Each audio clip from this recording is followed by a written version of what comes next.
Sahabat semua, jumpa lagi di Back to BDM. Hari ini saya akan ngobrol tentang situasi politik kontemporer.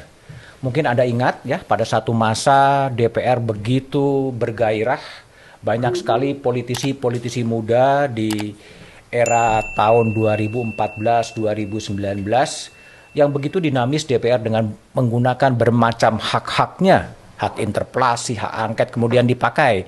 Tapi sekarang kelihatannya DPR menjadi meredup. Salah seorang yang saya undang sebagai tamu Back to BDM hari ini bagi saya adalah seorang macan parlemen, ya, macan parlemen. Tentunya Anda tahu siapa macan parlemen pada waktu itu pernah menjabat sebagai wakil ketua DPR pada 2014-2019, yaitu Fachri Hamzah. Bro Fachri, gimana kabar? Siap, terima kasih. Bagus. Sukses. Gelora sukses? Oh iya dong. Tapi nama kok dipakai nama Partai Gelora itu gimana ceritanya? Memang kita mencari nama dan mencari warna waktu itu ya. Akhirnya ketemu, sepertinya ada nafas zaman sekarang itu. Rakyat itu akan menciptakan gelombang perubahan gitu. Gelombang perubahan. Ya, jadi kembali menciptakan gelombang perubahan karena kan sekarang ini ada kebebasan di tangan rakyat dan teknologi kan semakin berpihak kepada kebebasan individual kan. Sehingga pasti akan ada aspirasi baru. Kalau kita lihat di seluruh dunia itu kan luar biasa. Meski ada pandemi yang mengerangkeng kita, tapi toh reformasi di mana-mana terjadi. Sebentar, kenapa saya ngomong Gelora? Ya, karena Fachri Hamzah ini sekarang posisi strukturalnya sebagai wakil ketua umum Partai Gelora. Ya, dan inisiator. Ya, dan inisiator, deklarator dari Partai Gelora. Ya. Oke, silakan lanjut. Gelombang perubahan. Maka gelombang ini disebut gelombang rakyat. Indonesia juga kan, kebetulan Pak Ketua Umum Pak Anies Mata menulis buku tentang gelombang ketiga. Jadi ada gelombang-gelombang dalam sejarah Indonesia. Gelombang pertama itu adalah pembentukan republik, ya, dari kerajaan-kerajaan kecil di Nusantara itu menjadi sebuah, bisa dibilang, kekuatan besar yang bernama Republik Indonesia.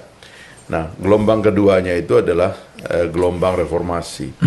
Jadi kita ingin memantapkan struktur negara bangsa, gitu. Dan akhirnya kita punya nih, kita protes apapun terhadap generasi yang lalu. Karyanya nyata. Satu, ada narasi republik yang dipegang bersama-sama dan menjadi mimpi anak bangsa gitu, menjadi jiwanya Pancasila dan pilar-pilar kebangsaan kita. Tapi juga ada struktur negara bangsa yang luar biasa.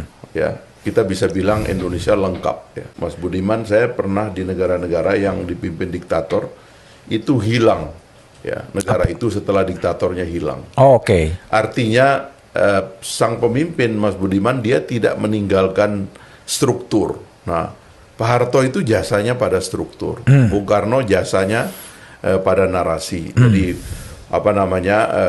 Bung Karno memimpin gelombang pertama, kemudian Pak Harto developmentalis, ya, kemudian memimpin gelombang kedua sampai dia jatuh, struktur ada.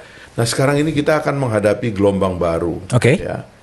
Yaitu mimpi baru dari rakyat Indonesia yang merasa kita ini, kalau istilahnya Pak Ketum saya ini, langitnya terlalu tinggi tapi terbang terlalu rendah. Nah, inilah setup yang kita buat untuk partai ini, makanya namanya gelombang rakyat. Gelombang rakyat. Ya, gelombang rakyat, Mas Budi. Pasti bisa ikut pemilu. Insya Allah sih kalau lihat verifikasinya udah selesai. Udah selesai. Secara internal kita melampaui lebih dari 100% persyaratan. Jadi, dan kami menerapkan standar verifikasi yang cukup ketat. Gitu. Jadi kantornya, strukturnya, ya, pengurusnya dan sebagainya itu lengkap sekali kita bikin. Kan pernah berada di Partai Keadilan Sejahtera yang relatif sudah mapan, sudah settle. Kenapa Bro Fachri kemudian memilih untuk menjadi inisiator Gelora? Menurut saya sih, ya insidennya kan bisa diceritakan, bisa diungkap kembali. Ya, perbedaan pendapat dihukum sebagai tindakan insubordinasi. Gitu. Padahal saya ini deklarator. Kalau saya berbeda pendapat, ya berbeda pendapat di antara pendiri kan harusnya kan gitu. Harusnya diselesaikan secara dialog. Tapi memang saya merasa bahwa semua partai politik mengalami krisis. Gitu. Dan di antara krisisnya itu adalah krisis atas nilai-nilai fundamental dari dasar dari kelahiran partai politik itu tadi. Misalnya partai politik adalah organisasi intelektual, penopang dari gagasan-gagasan besar. Gitu. Tiba-tiba partai politik tidak lagi menjadi organisasi intelektual. Menjadi organisasi pedagang. Dagang? Iya. Maksudmu gimana? Pemegang atau partai itu lebih nampak sebagai tempat transaksi kekuasaan, bukan sebagai organisasi berpikir. Ini partai secara umum ya? Ya, secara umum yang sekarang ada itu persisnya begitu. Makanya ya mohon maaf aja, kita nggak usah nyebut partai-partainya, tetapi coba lihat tradisi berpikir di partai itu. Oke. Lahir nggak kaum intelektual besar di situ? Dari partai. Padahal yang namanya partai politik dalam sejarah dunia, bahkan juga kalau kita bicara sejarah Indonesia, pasti kan dilahirkan oleh kaum intelektual kan. Bung Karno bikin PNI, Bung Hatta pernah waktu itu bikin Partai Demokrasi Islam, ya kan. Kemudian Syahrir bikin PSI, Pak Nasir bikin Masyumi. Itu adalah raksasa-raksasa pemikir di Republik ini. Nah, jadi partai politik itu kita nisbatkan dengan kegiatan intelektual, bukan kegiatan transaksi kekuasaan. Nah, sekarang ini kayaknya partai politik semakin mendekat kepada transaksi kekuasaan. Seperti perusahaan. Bahkan seperti perusahaan keluarga. Perusahaan keluarga. Yang akhirnya dikontrol oleh sekelompok keluarga, begitu kan? Kemarin saya kebetulan baru pulang memberikan training kepada beberapa anggota DPRD aktif ya di Asosiasi DPRD Kabupaten Kota. Mereka mengatakan, waktu kami dulu nagih aspirasi rakyat, berjanji kepada rakyat, kami merasa sebagai wakil rakyat. Tapi setelah kami dilantik, sekarang itu kami nggak merasa jadi wakil rakyat. Kami merasa menjadi wakil partai. Sebab drive ketua umum partai dan pimpinan atau pejabat partai terhadap anggota dewan lebih tinggi daripada drive rakyat. Sehingga menangkap aspirasi publik itu lebih rendah daripada mentaati pimpinan. Jadi dia tidak berkembang menjadi organisasi intelektual, juga tidak berkembang menjadi organisasi yang demokratik. Tapi menjadi organisasi yang otoriter gitu. Dan pedagang gitu. Nah, ini kenapa terjadinya partai sebagai pusat sumber dari intelektualitas pada era Soekarno, pada era Masyumi dulu, Hatta.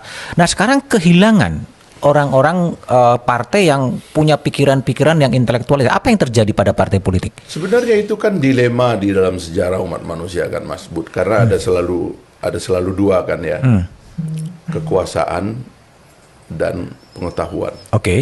Ini kan selalu itu.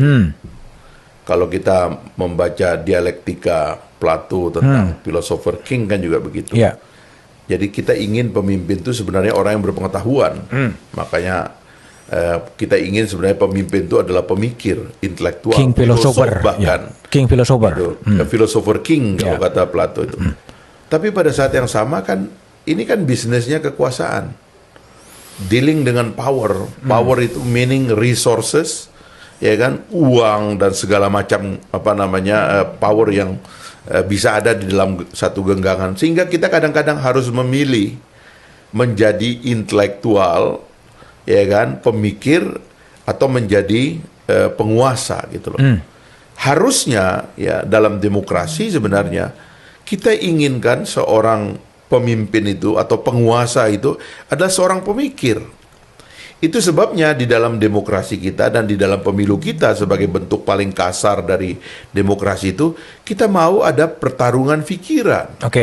Nah, tapi tiba-tiba dalam sejarah politik Indonesia sekarang itu pertarungannya beralih kepada pertarungan sumber daya, pertarungan uang, pertarungan atribut, pertarungan jam tayang, pertarungan serangan fajar, pertarungan bansos, ya kan? Politisi mulai membungkus beras dengan gambar-gambarnya dan sebagainya itu. Itu yang menyebabkan kemudian rakyat membaca bahwa transaksi saya dengan pemimpin rupanya material saja. Nggak perlu ada pemikiran di sini. Fahri, pertanyaannya adalah itu titik putusnya di mana? partai sebagai sumber intelektualitas, sumber gagasan, kemudian menjadi partai menjadi sumber para trader, para pedagang. Itu di mana terjadinya? Era reformasi kah? 98 yang menjadikan ini menjadi seperti itu atau di mana sebetulnya? Makanya kan demokrasi itu sebuah sistem yang harus dijaga dengan 3 cara ya. Seperti juga 3 cara jatuhnya demokrasi itu sendiri. Karena kan it's about all about democracy kan. Kalau kita berbicara otoritarianisme ya kita untung-untungan aja tiba-tiba punya seorang tiran yang berpikir atau tadi philosopher king tadi itu. Tapi kalau dalam demokrasi kita jaga sistemnya gitu. Pertama harus ada kesadaran bahwa demokrasi ini adalah tentang knowledge, tentang pengetahuan. Karena itulah kemudian para pemimpin dalam demokrasi itu adalah para pemikir, para filosof tadi. Ini harus dijaga ini tradisi ini. Yang kedua, maka penyelenggaraan pemilunya sebagai perwujudan dari cita-cita ini yang memfasilitasi pemikiran. Kalau kita bicara dalam demokrasi di negara-negara yang relatif mapan dan bisa menjaga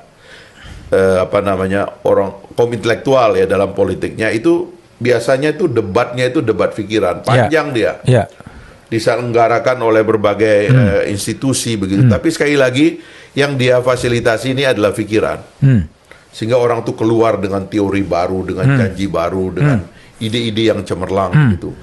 Nah kita periksa sekarang apakah pemilu melakukan itu. Menurut saya mulai ada penyimpangan.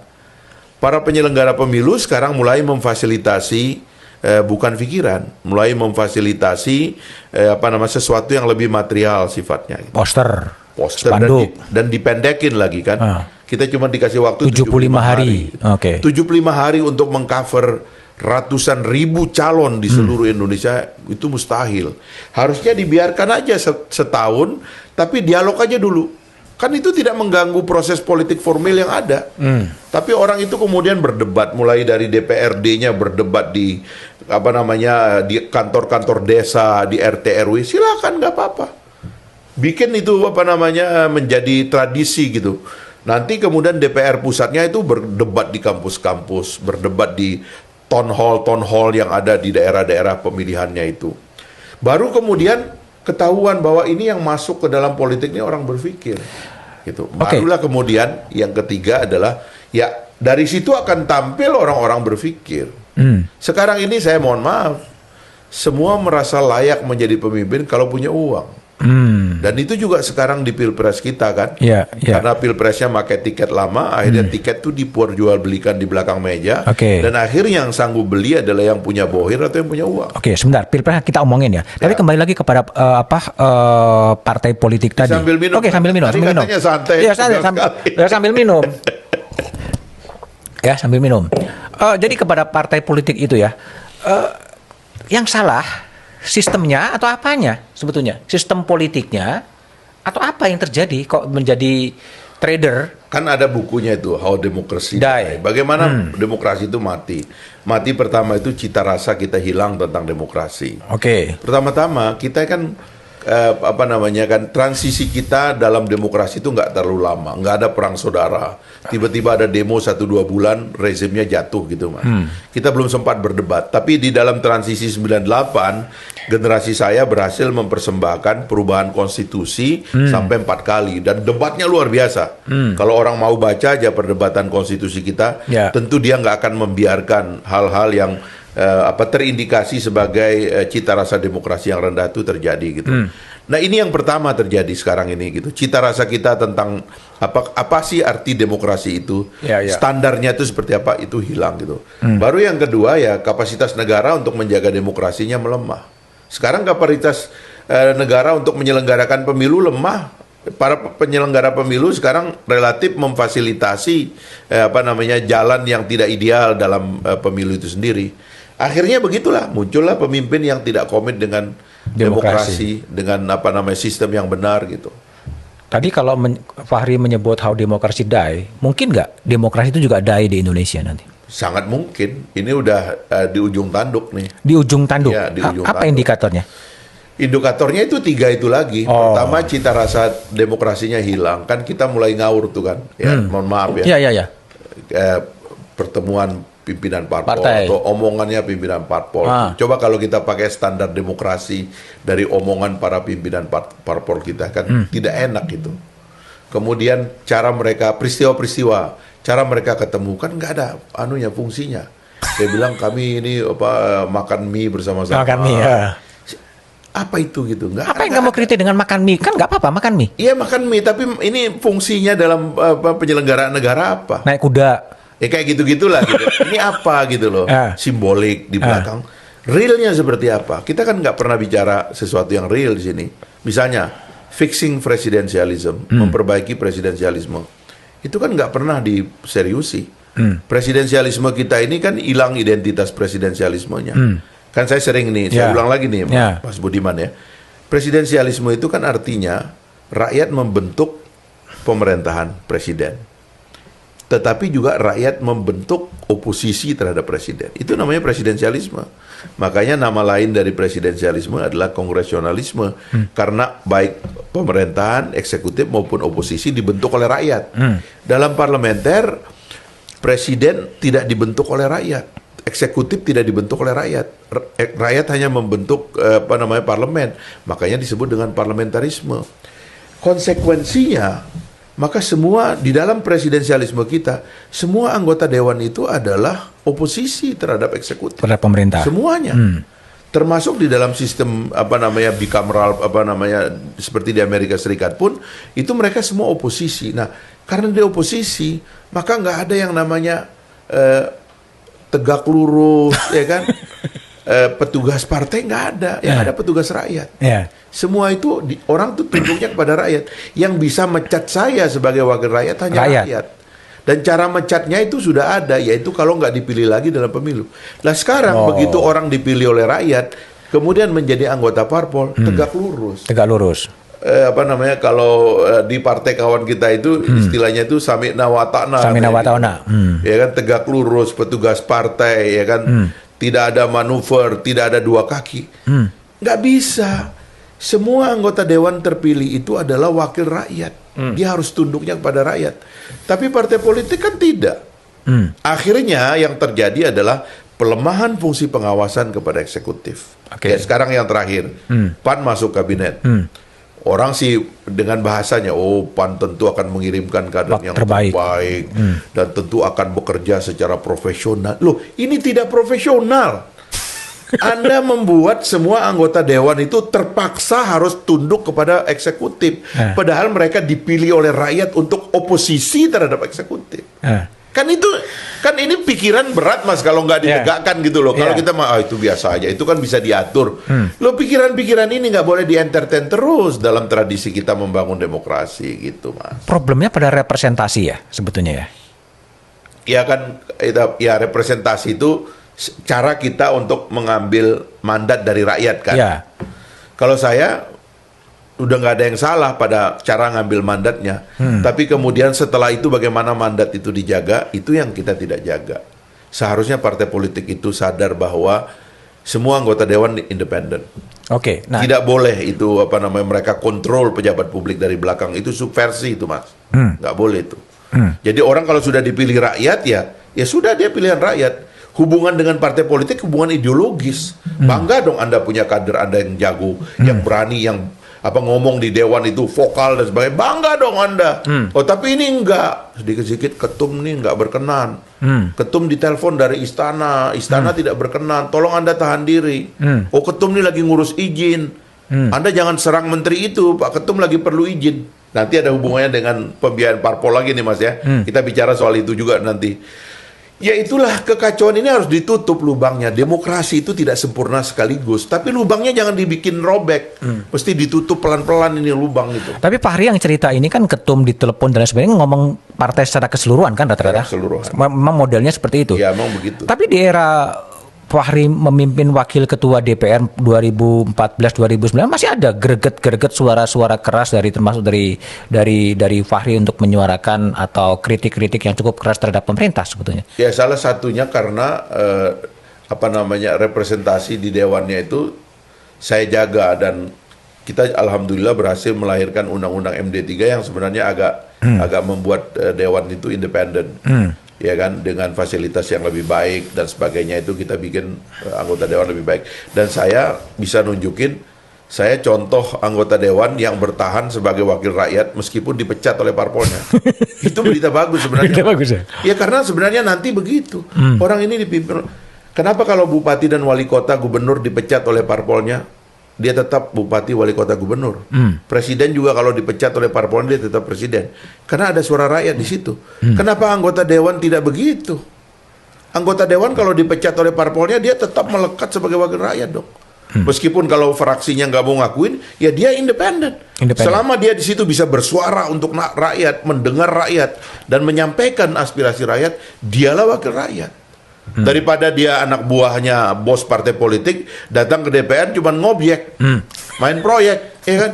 Yang kita dengar kalau sudah ditangkap KPK gitu, padahal nggak pernah ngomong. Ini kesalahan harus ditutup, Mas. Lubang-lubang yang harus kita perbaiki. Emang Gelora nawarin apa untuk apa mengatasi karut-marutnya dunia politik, sistem politik yang ada? Kita mesti reformasi semuanya. Kita harus melakukan perbaikan kembali terhadap tradisi demokrasi kita ini. Kalau tidak, kita akan menjadi demokrasi yang gagal. Ada banyak demokrasi gagal. Ribut aja tapi hasilnya nggak ada. Sistemnya tidak terbangun, ya kan? Yang ada adalah kekacauan yang kontraproduktif terhadap penegakan hukum, terhadap kesejahteraan, dan seterusnya lah, banyak sekali. Artinya ada semacam reformasi jilid 2 untuk kepartean, untuk sistem politik. Harus ada reformasi. Sebenarnya saya terus terang ya berkali-kali juga bersurat menyampaikan langsung kepada Presiden, karena Pak Jokowi itu kan waktu awal terpilih kan dia nampak mewakili rakyat kan, sederhana ala kadarnya, pro dengan gagasan-gagasan yang modern gitu, ya revolusi mental, ya kan, poros maritim, ya dan lain-lain lah gitu. Tapi itu cuma judul. Harusnya kan ada yang memberikan konten. Harusnya Pak Jokowi itu memimpin pelengkapan daripada reformasi politik dan yang lain-lainnya gitu. Bahkan waktu beliau pindah sebenarnya ke ibu kota baru, sebenarnya itu dia bisa jadikan tonggak 100 tahun kemerdekaan kita, tapi kontennya dibuat, reformasi politiknya dibuat dan sebagainya. Sekarang beliau menghadapi masalah. Kan ini kan kalau di ruang publik kan kadang-kadang orang nggak mau jujur kan.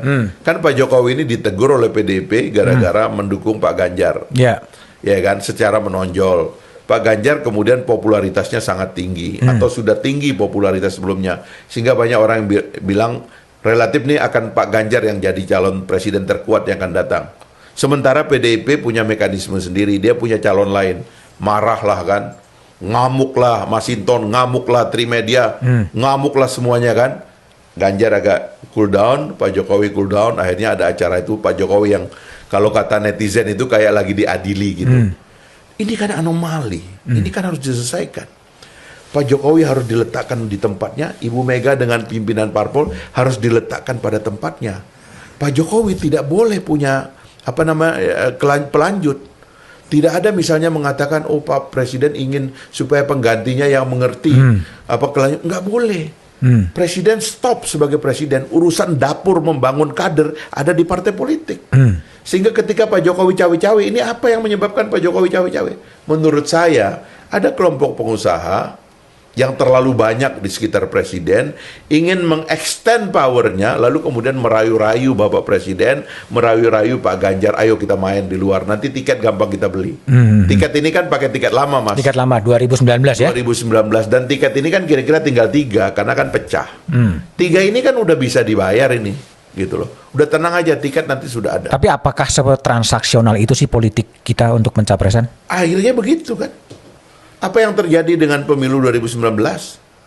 Tiba-tiba di samping Pak Prabowo, partai politik bingung, nggak tahu, tiba-tiba muncul Pak Sandiaga Uno. Saya kan di dalam. Orang tuh bilang, iya dia janji mau biayain.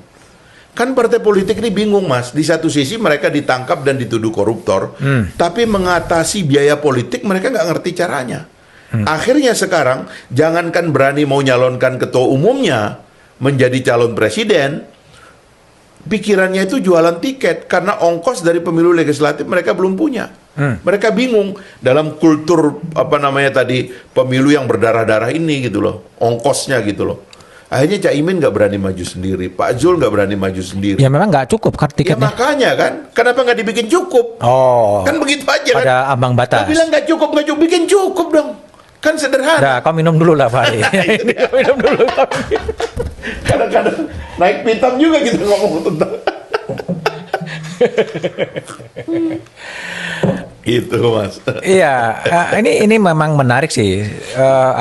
Perlu ada reformasi jilid 2 yang menata sistem kepartean, sistem politik dan lain sebagainya. Iya. Tapi saya juga tertarik pada tweetnya Bung Fahri ya, yang mengatakan pertemuan koalisi lintas partai itu seperti obrolan di warung di pos ronda ya. Iya. Itu apa konteksnya sebetulnya? Ya memang nggak ada, karena nggak ada gunanya. Nggak ada gunanya. Apa gunanya coba? Kan nggak ada gunanya.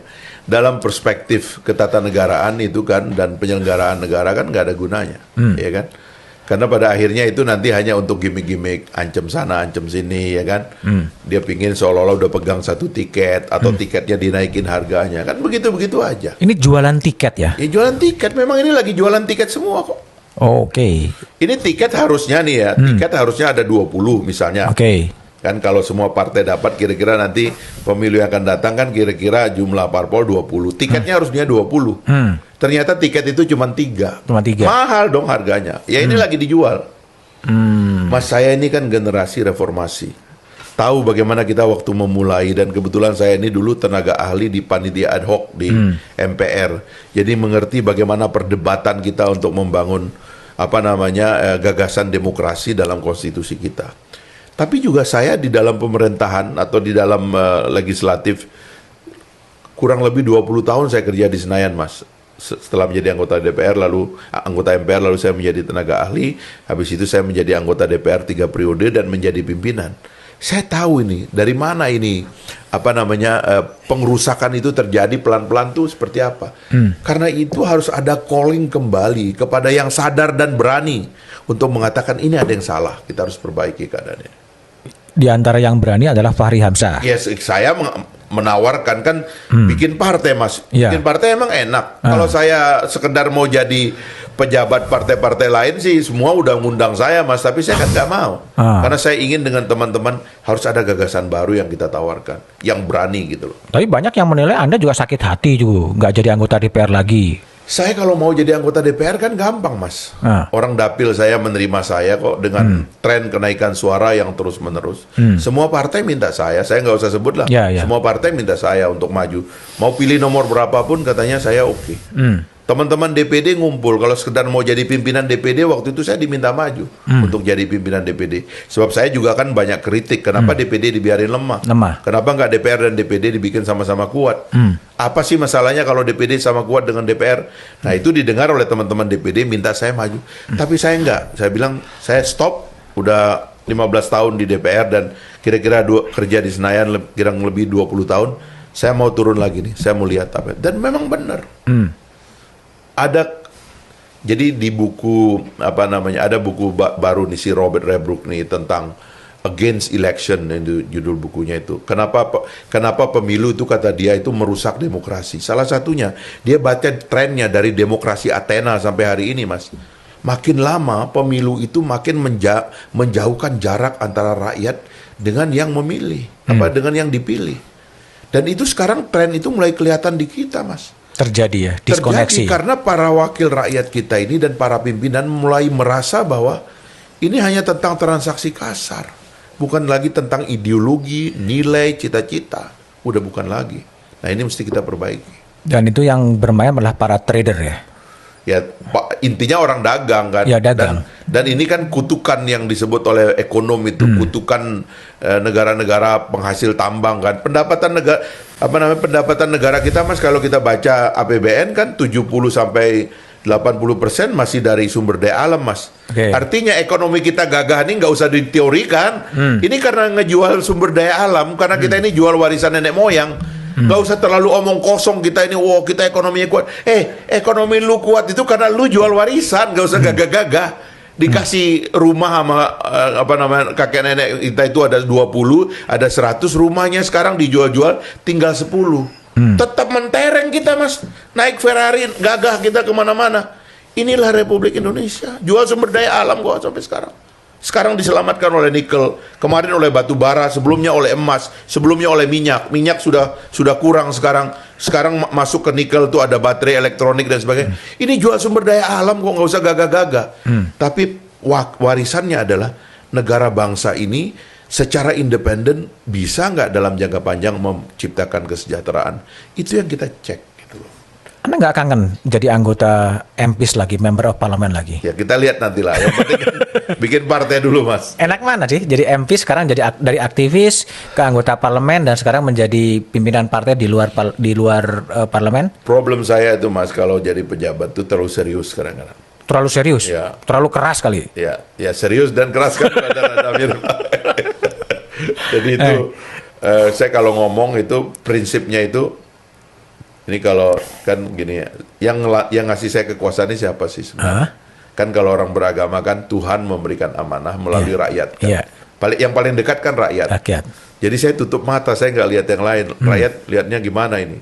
Dan rakyat itu wisdom kan, tentang kebenaran gitu. Suara rakyat, suara Tuhan. Jadi kadang-kadang terlalu serius gitu. Semua dimarahin gitu. Ya, makanya banyak orang menyebut Fahri ini marah-marah terus kan seperti macan macan lapar, semuanya dikritik habis. Aku mau tanya, mentor politik Fahri itu siapa? Kalau dulu saya ke Jakarta kan, saya pertamanya ketemu almarhum Pak Adi Sasono. Adi Sasono, oke. Itu yang paling banyak jasa lah buat saya. Gitu. Terus dari Pak Adi saya dikenalkan nama Cak Nun, ya kan. Ainun Najib atau Nurkolis? Ya dua-duanya. Oh, dua-duanya, oke. Cak Nun, Cak Nur, Pak Dawam itu semua mentor saya itu. Ya, Pak Amin Aziz, Pak M Saifuddin ya, yang masih hidup juga. Termasuk Pak Abdillah Toha. Saya ada grup mereka namanya Pandawa 5 itu. Pandawa 5. Kemudian bergaul lah di komunitas intelektual. Kebetulan saya kuliah di Depok, di UI. Nah, Gus Dur itu bikin pengajian rutin di Ciganjur dengan Kang Sobari dan sebagainya. Saya suka di situ. Nongkrong aja dengerin. Jadi saya waktu masuk Jakarta, Mas diterima di UI itu, saya bilang sama keluarga saya kesini ini bukan nyari ijazah, saya mau nyari teman gitu. Akhirnya kalau di Depok kan, saya di tempatnya Rendra, tempatnya Sitok, di situ duduknya tuh. Ya kita anak jalanan lah kayak kan, sambil baca buku, nah yang orang suka nggak tahu, dosen pembimbingnya Bu Sri Mulyani. Oh, Fakultas Ekonomi. Fakultas Ekonomi, makanya saya suka dimarahin kan. Kamu nih katanya keliling aja kerjaannya itu duduk di kelas dong. Saya bilang itu lebih penting nih, banyak teman di luar kan. Tapi waktu beliau pulang dari Amerika di demo oleh mahasiswa kan, di demo tolak Menteri IMF, tolak Menteri IMF. Saya ditelepon sama beliau, Fahri ini ibu nih katanya, ya kan? Kayaknya dari airport atau mana. Ya Bu, masih ingat kan? Dia nggak mungkin lah, saya lupa, nomornya masih sama kok. Bantuin dong, tuh teman-temanmu lagi demo aku tuh. Terus aku bilang, tuh Bu, ingat kan kalau dulu aku duduk di kelas mana bisa begini? Saya bilang, bener juga ya kamu. Tapi aku dengar ayah Fahri juga menjadi pengamat dari statement-statementnya Fahri juga. Ya beliau itu kan guru ya. Oke. Lulusan sekolah guru dulu SGB gitu di kampung itu. Utan. Di hutan. Di bawah. Beliau juga ke Lombok. Jadi pada dasarnya bisa dibilang intelektual kampung lah. Intelektual. Kemana-mana baca buku, bawa buku dan berdebat. Dia kalau mendengar ada orang baru yang berpendapat begini misalnya, dia datang, dia bawa buku ke sini. Kadang-kadang saya dibawa, jadi saya nonton perdebatan orang tua tentang agama, tentang fikih segala macam itu. Nah itulah beliau gitu. Maka waktu saya suka tampil itu, kalau kata orang tuh dia suka nangis ngeliat. Oh, nonton di TV ya? Dia nggak kebayang gitu. Kok tiba-tiba saya ada debat di TV gitu loh. Jadi itu merefleksi debat beliau di kampung dulu. Tiba-tiba itu muncul di TV dan saya juga berdebat. Gitu.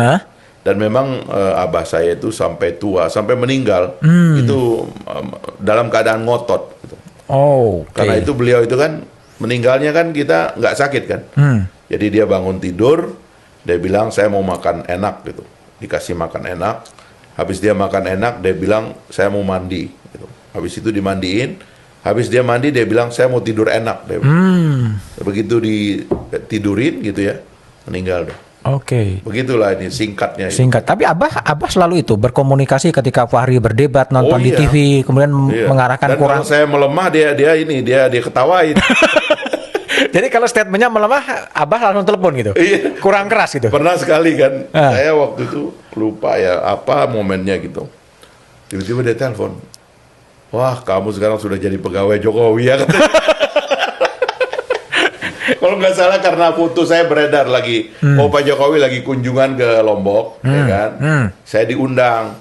Kemudian naik pesawat presiden, ya kan. Terus pergi lihat ada proyek jagung kan. Nah, itu kayaknya dia baca itu. Dia bilang, oh sekarang kamu jadi pegawai Jokowi. Tapi hanya lihat foto ya. Tapi nggak monitor statement dari Kalau ada dia penonton TV rutin. non-TV rutin. Ya, dia kan dulu itu yang namanya dunia dalam berita itu tidak ada satu malam yang dia lolos. Oh. Dunia dalam beritanya TVRI dulu. Oke. Oke. Nah, itulah. Jadi tradisi berpikir, tradisi membaca di keluarga saya relatif hidup lah. Makanya saya dari kecil tuh kan pengumpul clipping, Mas. Pengumpul clipping. Dari kecil saya. Nah, itu kalau dapat clipping Kompas tuh mewah itu, Mas. Karena jarang kan di kampung sana kan. Iya, hutan ya, Saya jauh cari, ya. Begitu saya robek, saya masuk pakai dengan modal beras itu nasi buat lem ya. saya bikin. Nah, itu dari kecil saya itu, Mas. Gitulah. Jadi itu juga termasuk mentor informal ya? Mentor politik Fahri informal. Karena ya? pada dasarnya juga keluarga saya keluarga orang sekolah juga sih. sebenarnya. Oke.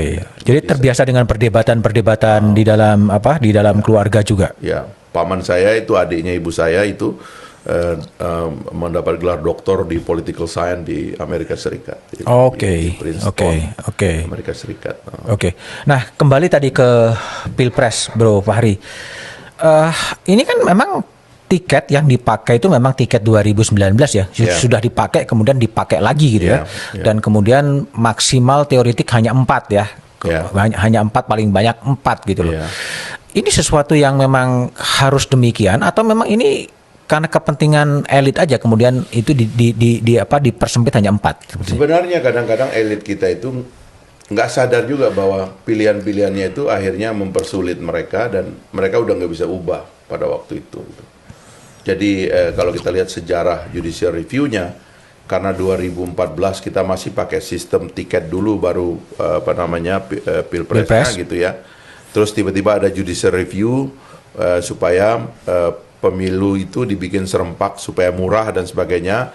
Lalu MK bikin lagi keputusan kayak begitu. Nah, sekarang serempak digabungkan dengan tiket menjadi tidak cocok karena ada pertanyaan lanjutan, tiketnya diambil kapan? Dibikinlah norma bahwa tiketnya berasal dari pemilu lalu. Loh, definisi serempaknya hilang dong. Kalau pakai pemilu yang lalu. Karena kalau serempak itu artinya kan pemilunya ya pemilu saat itu. Makanya kalau serempak menurut konstitusi itu artinya serempak tanpa threshold. Karena dengan tanpa threshold lah itu bisa diselenggarakan secara serempak. Karena nggak perlu tiket. Tapi kalau serempak pakai tiket, harusnya pemilunya pemilu itu juga. Administrasi penyelenggaranya sama, keuangan APBN-nya sama, petugas pemilunya sama, daftar pemilihnya tetapnya sama, laporan pertanggungjawabannya sama, dan juga suasana hati rakyat sama, Mas. Tapi kalau udah pakai yang 5 tahun yang lalu, gara-gara kita bikin threshold, akhirnya administrasinya di pemilu lalu, petugas pemilu lalu, daftar pemilihnya sudah banyak yang meninggal, Mas. Masih dipakai juga. Administrasi yang lalu, pertanggungjawaban yang lalu. Suasana hati rakyat yang lalu kan beda sama yang sekarang. Padahal harusnya, kenapa sistem pemilu ini dibikin berjangka? Bahkan ada negara yang dibikin pemilu lebih pendek. Di Amerika Serikat pemilu cuma 4 tahun. Anggota parlemen cuma 2 tahun, Mas, anggota House itu. Tiap 2 tahun dipilih. Pemilu selah. Karena suasana hati rakyat dan kepentingan rakyat berubah. Lah kita kok bisa pakai sesuatu yang sudah dipakai, obsolete sebenarnya, sudah kedaluarsa gitu. Dan itu akan diuji materi lagi. Diuji materi presentasi sudah berkali-kali. Tetapi Partai Gelora kemarin mengajukan uji supaya yang disebut serentak itu adalah serentak administrasi penyelenggaraannya. Bukan menggunakan pemilu lalu, ya kan? Lalu yang lain dianggap serentak. Padahal tiket adalah persoalan paling penting. Dari mana dia diambil gitu. Masih ada harapan Mahkamah Konstitusi akan memberikan putusan dan menguji soal keserentakan? Saya percaya hakim-hakim kita mulai berpikir panjang juga, karena apapun sistem lama menciptakan kekacauan ya. Keserentakan itu banyak sekali akibatnya. Kalau yang kemarin itu ya, soal kelelahan ya kan, petugas yang meninggal hampir 1.000 dan sebagainya itu, dan hilangnya perhatian masyarakat terhadap ini pemilihan apa. Sudah masa kampanyenya sangat pendek, yang dipilih terlalu banyak, akhirnya rakyat itu bingung, susah mencerna. Akhirnya rakyat bilang, atau akhirnya umumnya berkembang, ya udahlah mentahnya aja. Kan ini jelek mas gitu loh. Nah, ini kita mesti perbaiki. Mentahnya aja ya? Iya, mentahnya aja katanya. Udahlah nggak usah banyak ngomong, ntar juga kalian kan habis terpilih kan hilang katanya. Udahlah mentahnya aja katanya gitu. Bayar di depan. Bayar di depan. Cash and carry. Cash and carry. Oke, kampanye 75 hari. Itu kan selain tadi mungkin bagi partai-partai baru akan merugikan. Tapi bagi penyelenggaraan pemilu bukan menyulitkan juga itu? Ya sebenarnya semua juga sulit itu mas ya. Karena ini soal serentak kan ya. Ya itu tadi, karena harusnya kalau saya ya membayangkan itu, serentak itu mestinya 2 tuh mas. Serentak cabang kekuasaan, legislatif dulu baru eksekutif, atau serentak wilayah kekuasaan nasional dulu baru daerah. Oke. Gitu. Nah harusnya kalau kita mau nih bikin serentak legislatif dulu. Rakyat Indonesia, besok itu kamu milihnya wakilmu yang akan menjadi pengawas pemerintah. Jadi sekarang kamu cari jiwa-jiwa pengawas dulu, yang jago ngomong, yang pinter, yang bisa debat, ya kan, yang rajin turun ke bawah, ketemu konstituen, itu yang kita cari. Nanti habis itu pengumumannya penyelenggara pemilu bilang, rakyat yang kamu mau pilih ini adalah eksekutor. Mereka yang dikasih uang, ya kan, kekuasaan, bagi-bagi jabatan untuk menjalankan pemerintahan ini untuk kesejahteraan rakyat. Itu yang kamu pilih. Maka yang dicari orang jujur, ya kan, orang yang konkret, kelihatan juga orangnya itu sukses, ya kan. Karena ini tindakan-tindakan mengambil keputusan untuk eksekutif itu kan harus efektif. Nah, itu mindset yang diciptakan oleh Hawa itu baik. Atau, rakyat kamu sekarang milih yang pusat dulu deh. Jangan mikirin kampungmu. Ini enggak, kadang-kadang semua dipikir. Ini yang lagi milih kampung juga dipikir, yang milih Jakarta. Padahal dua-dua ini beda sekali. Gitu. Nah, ini harusnya dalam hal edukasi kepada publik itu dibikin seperti itu. Dan harusnya penyelenggara pemilu, khususnya KPU, ngambil jalan ini gitu loh. Jangan asal jadi aja gitu. Masih mungkin dan punya keberanian politik? Harusnya ya. Kalau kita sayang kepada negeri ini ya harusnya dipikirkan gitu. Ketua KPU kita yang sekarang juga kan seorang doktor ya. Doktornya juga di luar negeri ya. Mas Hasyim ini harusnya ngomong sama pemerintah. Jangan dong, ini pemilu mulai dibaca oleh Robert Renbrook itu sebagai pemilu yang merusak demokrasi, Mas. Yang membuat jarak antara rakyat dengan yang dipilih itu menjadi jauh gitu. Agak paradoks ya, pada saat ada perkembangan teknologi yang mendekatkan rakyat dengan para wakilnya, tapi pada sisi lain ini justru menciptakan jarak ya. Menciptakan jarak karena engagement-nya itu kan diatur dalam demokrasi. Engagement Anda kan harus pikiran. Masalahnya kan kita kan membuat engagement-nya itu material. Dan itu yang sebenarnya harus kita koreksi dong gitu. Karena kalau kita mau engagement-nya material, mendingan kita jangan demokrasi deh. Mendingan kita pakai rezim otoriter aja. Ya, mudah-mudahan nanti ada philosopher king gitu. Orang baik yang menjadi diktator. Mungkin kita perlukan itu. Kata sebagian orang kan begitu, Mas. Tapi apa nggak mungkin, Bro Fahri? Artinya kan seorang wakil rakyat ketika dia mengambil keputusan, dia berkonsultasi dengan konstituennya. Teknologi kan memudahkan always connecting dengan mereka gitu. Dan kemudian mereka sebagai parlemen betul-betul betul-betul berbicara setelah berkonsultasi dengan wakil rakyat yang memberikan suara kepada dia. Ya itu tadi tipikal wakil yang mau begitu itu kan harusnya diseleksi dari awal. Bagaimana kita suruh jadi anggota dewan orang yang nggak suka ngomong, ya kan? 5D ya. Orang yang tidak suka dekat dengan rakyat, gitu kan? Orang yang memang juga malas membaca, malas untuk melakukan riset dan sebagainya. Kan harusnya anggota dewan kita, kalau kita bicara di negara-negara demokrasi yang matang, Mas, rata-rata mereka adalah lawyer, ya kan? Ya. Orang-orang yang bersekolah tinggi, ya kan?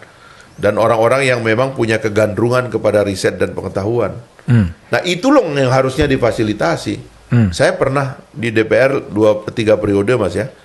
Saya tahu itu ada teman saya nggak pernah ngomong di rapat, ya kan? Nggak pernah saya lihat turun ke dapilnya. Kerjaan kawan saya itu kayak cuman ngitung duit begitu loh. Sekali-kali nanti keluar telepon, oh setuju, oke gitu. Masuk lagi. Tapi 3 kali saya jadi anggota DPR dilantik, kawan saya itu selalu ada di samping saya gitu loh. Bagaimana orang seperti ini terpilih? Karena pemilu mulai memfasilitasi bukan pikiran, materi. Oh, rupanya orang itu kirim logistik, bertruk-truk, ya kan? Dan dianggap oleh rakyat itu yang benar. Dan ini yang menurut saya salah gitu loh. Seberapa rusak sebetulnya? Saya sih berharap lah ya, 2024 mudah-mudahan kita serius memperbaiki keadaan ini. Kalau tidak, berbahaya sekali. Dan saya masih berharap sebenarnya ya meskipun saya agak sedih ya bahwa Pak Jokowi juga akhirnya tergoda untuk mengambil jalan pintas ya. Seharusnya Pak Jokowi itu kan mau merancang 100 tahun Indonesia merdeka dan punya ibu kota negara baru.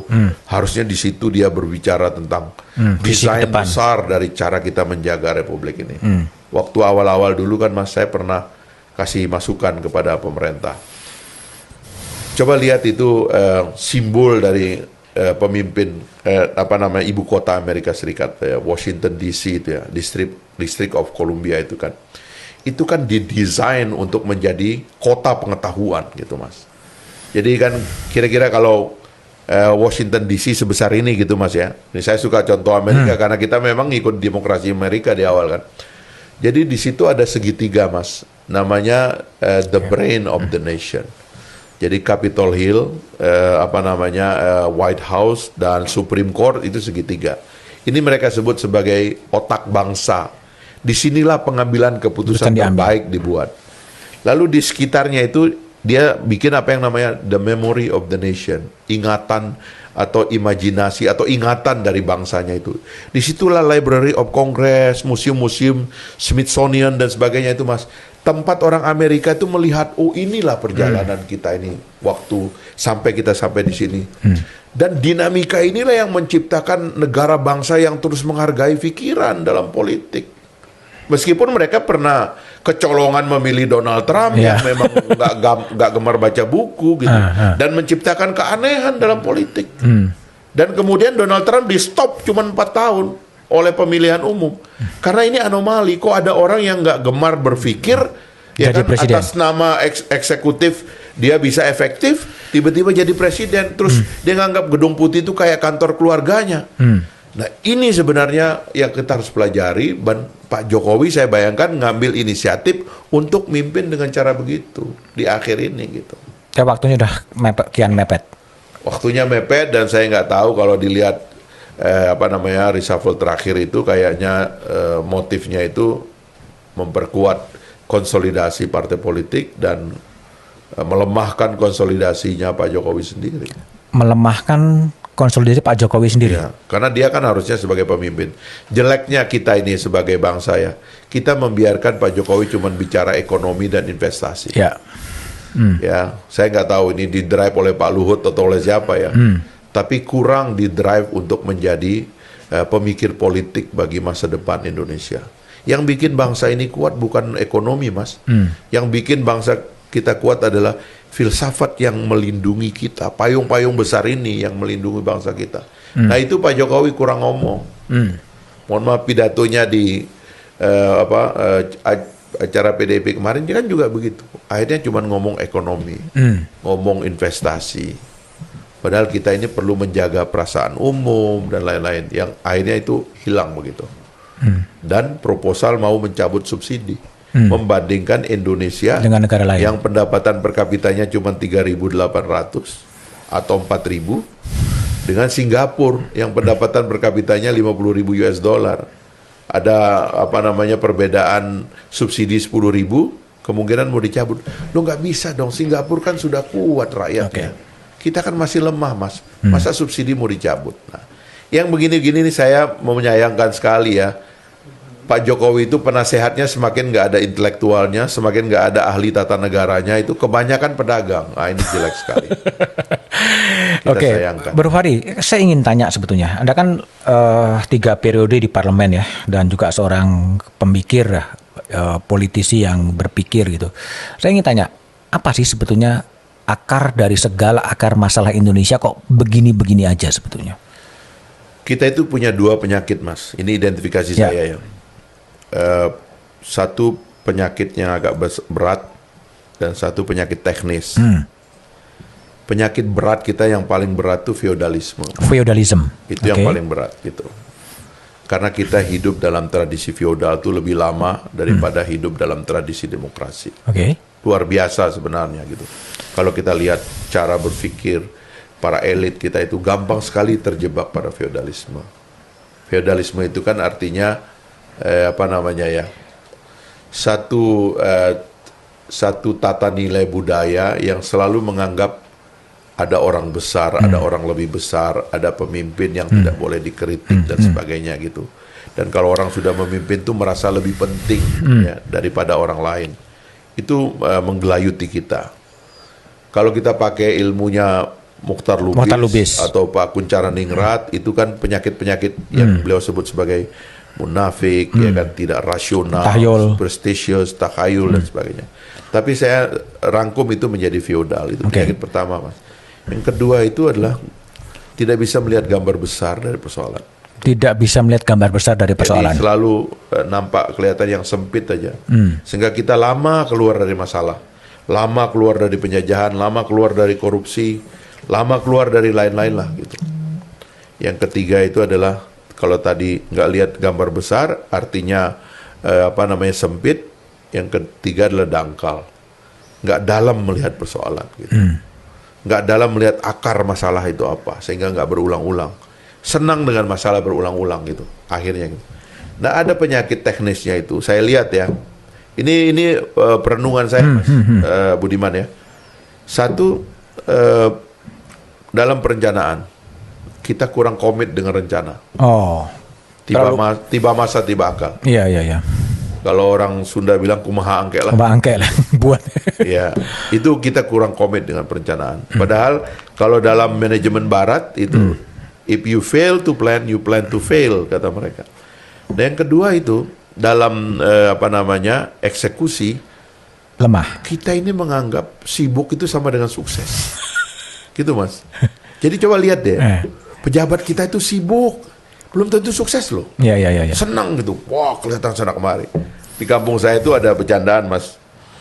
Kalau ada orang tuh sudah pakai kemeja gitu rapi, terus ada tas kulit kecil, terus naik sepeda, Mas. Itu sudah dianggap orang yang paling sukses. Gitu. Padahal itu muter-muter aja nggak ada kerjaan.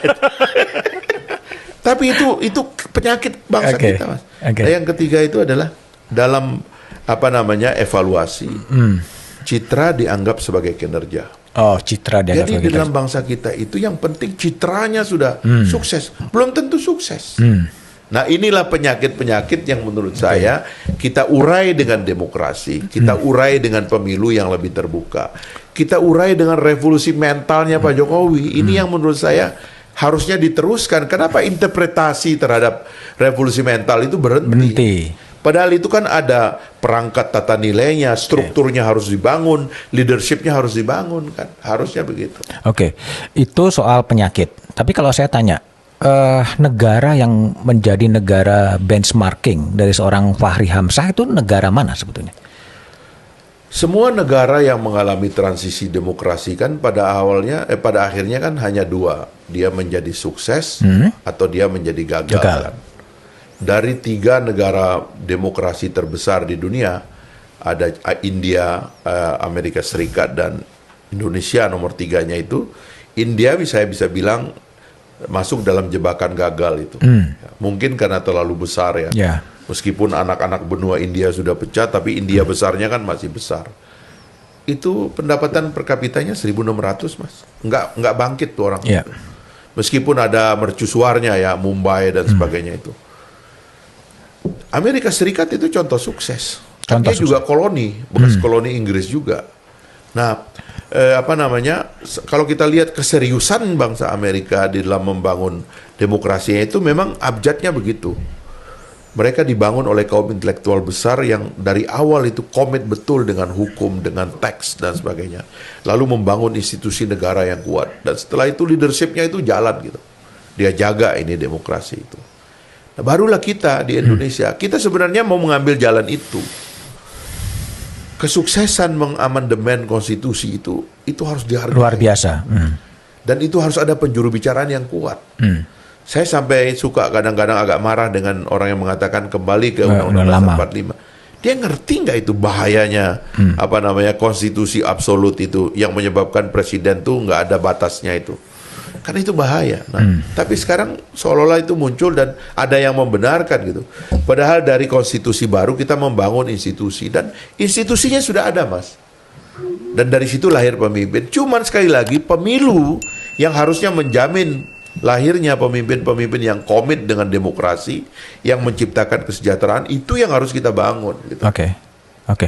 Itu negara. Tapi kalau pemimpin, baik di dunia maupun di Indonesia, yang menjadi idola dari seorang Fahri Hamzah siapa? Para pemimpin modern Indonesia itu dahsyat loh.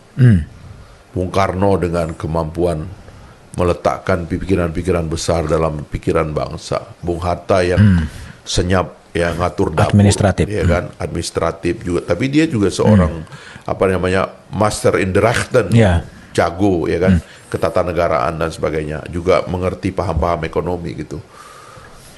Pemimpin modern Islam, ya kan, Natsir, ya kan, yang modern seperti Gus Dur dan sebagainya. Itu semua jagoan-jagoan pemikiran, Mas. Idola kita itu sudah ada.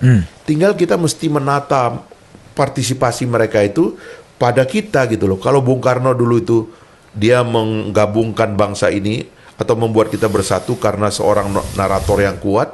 Kalau Pak Harto itu memperkuat Republik ini dengan seorang organisatoris yang kuat, dia membangun institusi negara. Lalu Pak Habibie yang punya mercusuar dunia tentang teknologi dan sebagainya. Gus Dur yang anti kepada pluralisme dan sebagainya. Nilai ini aja yang kita teruskan. Jadi kita ini memerlukan seorang narator seperti Soekarno, seorang manajer seperti Soeharto, seorang visioner teknologi seperti Habibie, seorang pro kepada pluralisme seperti Gus Dur. Paling tidak kita nyebut yang sudah meninggal ini, Mas ya. Kalau yang masih hidup mungkin kita nggak sebut dulu. Kontroversial.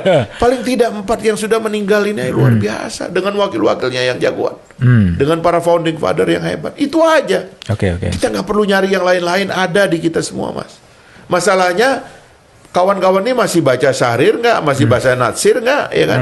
Masih membaca di bawah bendera revolusi nggak? Masih membaca catatannya Bung Hatta tentang filsafat Yunani apa tidak nggak? Ya, bacanya PowerPoint. Ah, itu dia, ya kan?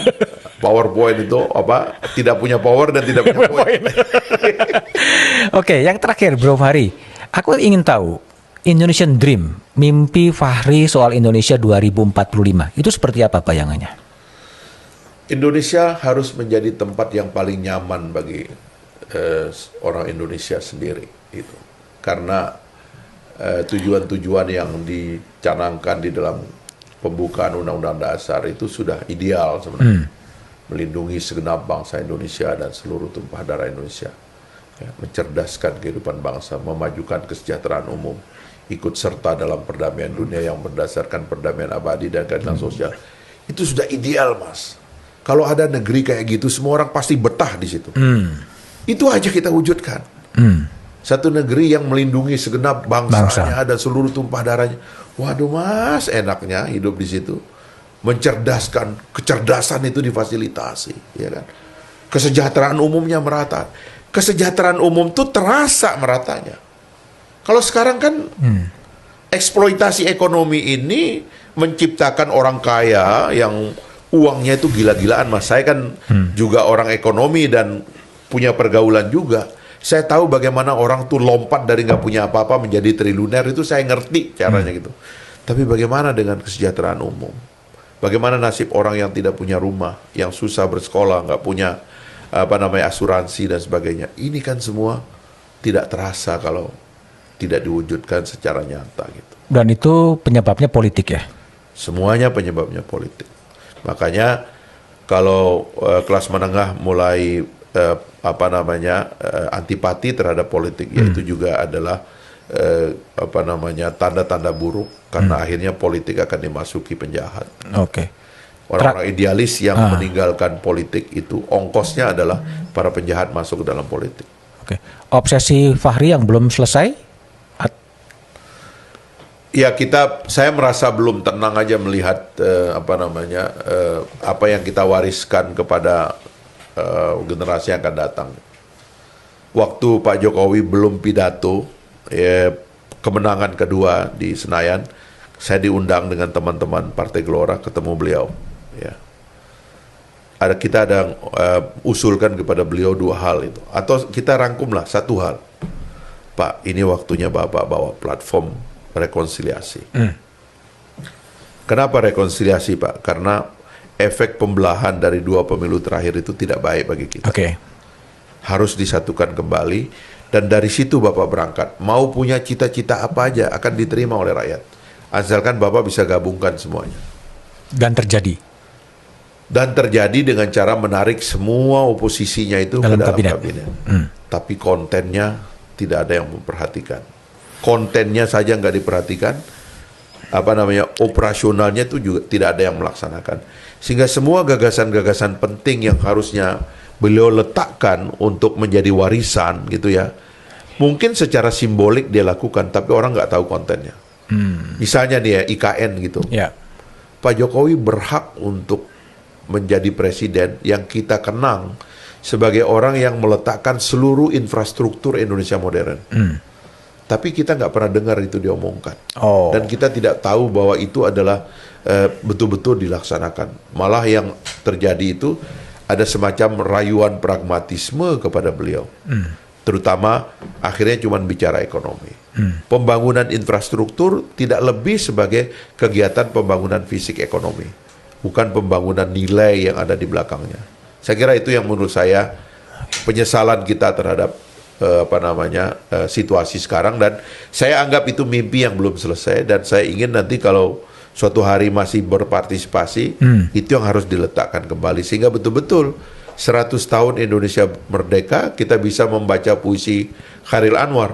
Aku ingin hidup 1000 tahun lagi. Kira-kira begitu, Mas. Oke, thank you Bro Fahri. Jadi teman-teman, itulah obrolan saya dengan Wakil Ketua Umum Partai Gelora Fahri Hamzah.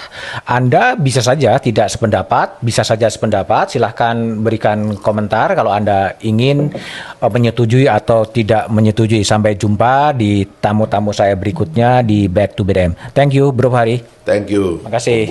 Saya selalu.